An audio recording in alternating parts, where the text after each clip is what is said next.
இன்றைய நாளுக்கான பைபிள் வசனம். கர்த்தருக்கு காத்திருக்கிறவர்களோ புதுப்பலன் அடைந்து கழுகுகளைப் போல சிட்டைகளை அடித்து எழும்புவார்கள். அவர்கள் ஓடினாலும் இளைப்பாராக, நடந்தாலும் சோர்ந்து போகுவார்கள். ஏசாயா 40 அதிகாரம் 31 வசனம்.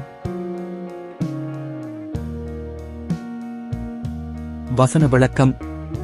இந்த வசனம் தேவனை நம்பி காத்திருக்கிறவர்களுக்கு அவர் தரும் ஆற்றல், உற்சாகம் மற்றும் நிலைத்த தன்மையை விவரிக்கிறது.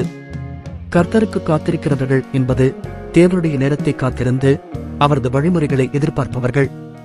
புதுப்பலன் என்பது உடல், உள்ளம், ஆவியாக நாம் சோர்ந்து போகும்போது தேவன் தன்னுடைய சக்தியை நமக்குள் புதிதாக ஊற்றி நம்மை எழுப்புகிறார். கழுகுகளைப் போல சிட்டைகளை அடித்து எழும்புவார்கள் என்பது கழுகு போல வலிமையாகவும் உயரத்துக்கு பறக்கும் திறனுடனும் நாம் எழுவோம். இவ்விதமான எழுச்சி என்பது வாழ்க்கையின் சவால்களையும் தாண்டிக் கொள்ளும் வலிமையை குறிக்கிறது. ஓடினாலும் இளைப்பாராக, நடந்தாலும் சோர்ந்து போகுவார்கள் என்பது தேவன் தரும் சக்தியால் நாம் தொடர்ந்து பயணிக்க முடியும். சோர்வு, தோல்வி, நம்பிக்கை இழப்பு என எதுவும் நம்மை வீழ்த்த முடியாது.